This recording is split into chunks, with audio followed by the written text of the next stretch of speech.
This multi-agency operation, led by DEA with our local, state, tribal, and federal partners, targeted one of the largest and most dangerous drug trafficking and foreign terrorist organizations in our country.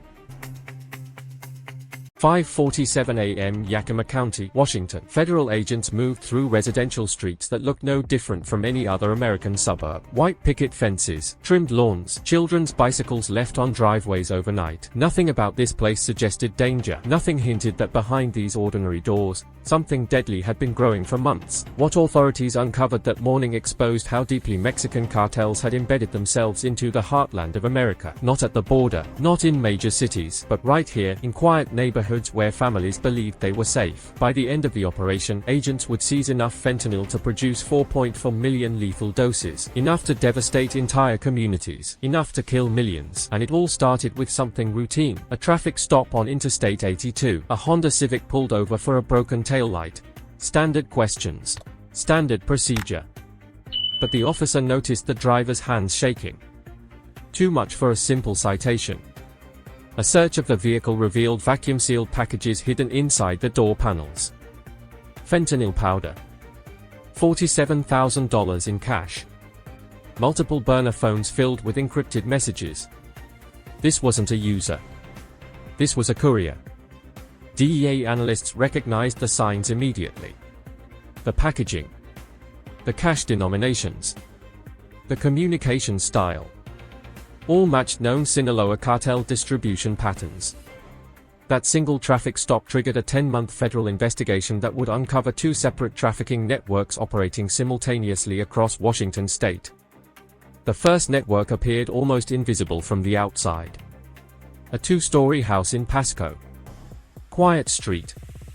Neighbors described the residents as polite, normal, unremarkable. Inside, agents found a different reality. Counterfeit fentanyl pills stacked in containers. Digital scales coated in residue. Detailed ledgers tracking deliveries to Seattle, Spokane, and Portland. Monthly revenue exceeded $800,000. The operation ran like a family business. 3 brothers. 2 cousins. A sister-in-law handling finances. For 14 months, not a single neighbor reported suspicious activity. Because they blended in. Soccer practices.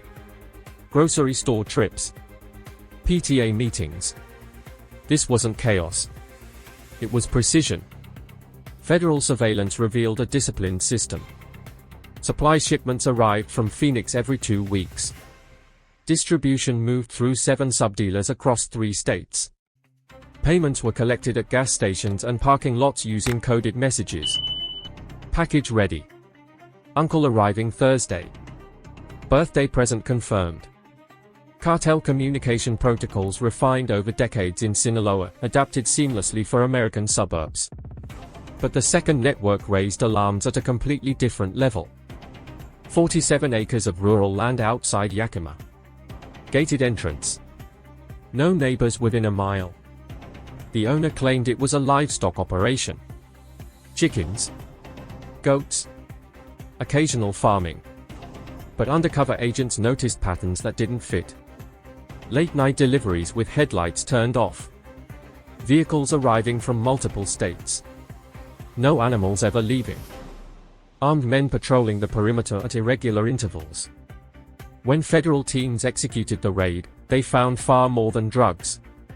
127 firearms, including AR-15 variants and modified AK-47s. An improvised explosive device stored in a climate-controlled shed. $1.3 million in cash vacuum-sealed inside PVC pipes buried underground. And fentanyl. Kilograms of pure fentanyl capable of producing more than 2 million additional doses. What disturbed investigators most wasn't the weapons or the money. It was the infrastructure. This wasn't a stash house. It was a regional hub. A reinforced safe room with surveillance monitoring 6 angles. Encrypted satellite communication equipment bypassing standard phone networks. Tunnel systems connecting multiple buildings. Drugs moved north. Cash moved south. Weapons stored for enforcement and protection. This wasn't hiding. This was confidence. cartel fingerprints were everywhere. Packaging materials traced back to suppliers in Culiacán. Communication devices matched equipment used in previous cartel cases. Financial ledgers referenced known smuggling corridors. But this wasn't Tijuana. This wasn't Juarez. This was Washington State.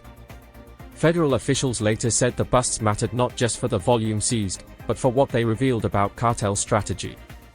These networks didn't rely on street violence. They relied on invisibility. Suburban cover. Rural isolation. American citizens as couriers. Legitimate appearances masking criminal infrastructure. This was adaptation. Evolution. The takedown unfolded with precision. Raids across 11 locations completed within 47 minutes. No shots fired. Evidence secured before destruction was possible. 17 individuals charged with federal trafficking offenses. Assets totaling more than $2 million seized and frozen. Authorities were clear. This was disruption, not elimination. But the human impact was immediate. Removing 4.4 million doses meant millions of moments where a lethal pill never reached someone. In the months following the raids, overdose admissions in Yakima County dropped significantly. Emergency responders reported fewer naloxone deployments. Hospitals saw reduced strain. These outcomes don't make headlines. But they represent lives saved because the threat was stopped before it arrived. Federal officials confirmed similar cartel-linked operations have since been identified across multiple states, including rural regions once considered low risk. What happened in Washington wasn't isolated. It was a glimpse into a system spanning continents, operating with corporate efficiency, hidden in plain sight. The seizure was a victory. But the broader war continues. For every network dismantled, analysts believe several more remain undetected. This story isn't over. It's only beginning.